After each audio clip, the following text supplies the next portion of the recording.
When The Big Bang Theory premiered in September 2007, little did audiences expect that it would become one of the defining sitcoms of the 2010s. Nearly 2 decades later, however, some early episodes do more than just show their age.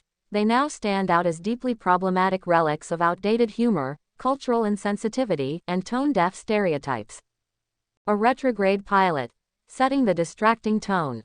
The series' inaugural pilot episode introduced us to Sheldon, Leonard, Raj, Howard, and Penny, figures who would become household names. But beneath the early charm lurked alarmingly insensitive portrayals. The guys encounter a transvestite tenant, a term we now recognize as outdated and offensive, and this character becomes a punchline rather than a person. It's a comedic choice that simply wouldn't fly today. Comicbook.com, Wikipedia. Stereotypes woven into sitcom DNA. Over time, the show leaned into stereotypes that were far more attuned to calling out now. Raj's character often served as comic fodder for his cultural background and hesitation around women, at times perpetuating racist overtones rather than challenging them. Comicbook.com, Vacancy B, Dipley. Then there's Howard Wolowitz, whose early antics, spying on women, objectifying coworkers, and making crude, chauvinistic comments, are deeply cringe-inducing by today's standards. One episode features him joking, "If you see a chick with a seeing-eye dog, she's mine," crossing boundaries and reinforcing harmful attitudes toward women. Comicbook.com, Collider. The subtle and not so subtle misogyny. While early tropes painted Penny as the classic, dumb blonde, the show's creator later acknowledged that the character was initially one-dimensional. Chuck Lorre admitted Penny began as a cliched role, bound by stereotypes, before finding her depth in later seasons. People.com. That shallow start laid the groundwork for storylines that are now uncomfortable to watch. Penny is called slut and routinely dismissed for her appearance or career choices, all while the male characters elbow each other over her attention. Collider, Dipley. A catalog of outdated episodes. Several episodes now read like bullet points in a Cultural Sensitivity 101 course, examples of just how swiftly attitudes have shifted. The pork chop indeterminacy. S1E5 Missy visits and inadvertently becomes the focus of the guy's uncomfortable, objectifying attention. Howard treats her as a prize to be won, and Raj's response to his own awkwardness is the punchline. Comicbook.com. The dumpling paradox. S1E7 Raj's name becomes the butt of ridicule when tech fails to pronounce it correctly, a cringeworthy attempt at making fun of his heritage. Comicbook.com. The Cooper-Nowitzki theorem.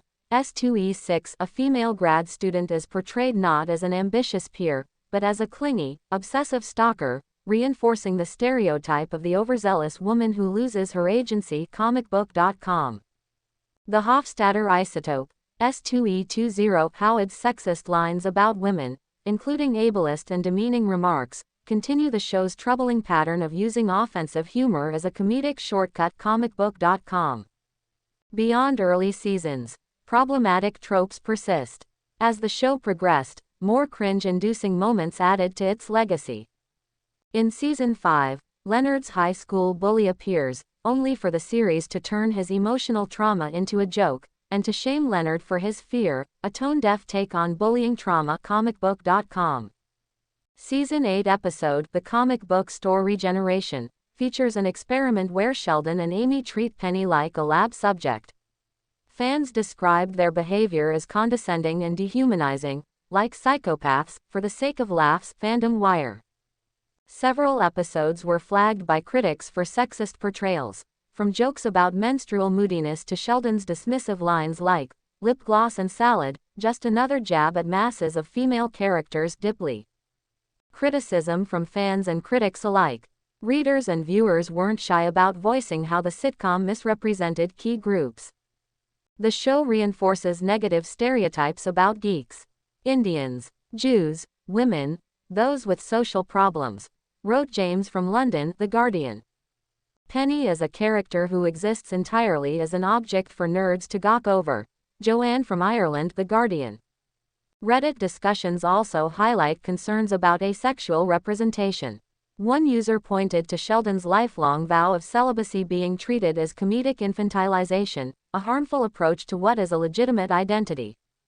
They infantilized Sheldon for not wanting sex, portraying Sheldon as some Peter Pan stuck in Neverland. Reddit. So, what was the most problematic episode? While it's hard to crown a single episode as definitively the worst offender, the series pilot includes several of the most glaringly age-worn missteps, a derogatory trans joke, laughable stereotypes, and tone that feels dissonant today. It set a precedent for humor rooted in marginalization rather than empathy. A reflection in time. How has the show evolved?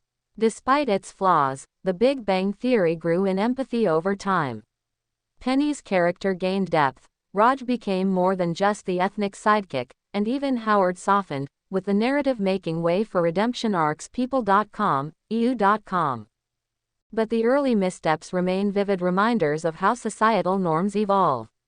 What once passed as harmless comedy now feels exclusionary, a cultural snapshot of shifting standards. Final thoughts. 16 years on, The Big Bang Theory remains a landmark in sitcom history, beloved for its wit, character chemistry, and its role in mainstreaming geek culture.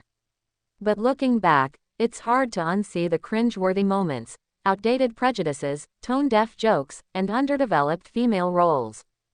Its pilot episode, once heralded as a promising breakout, now reads like a cautionary tale, a glaring example of how humor built on stereotypes doesn't stand the test of time. Above all, it's a reminder of why inclusive writing matters, and why sitcoms now strive to punch up, not down.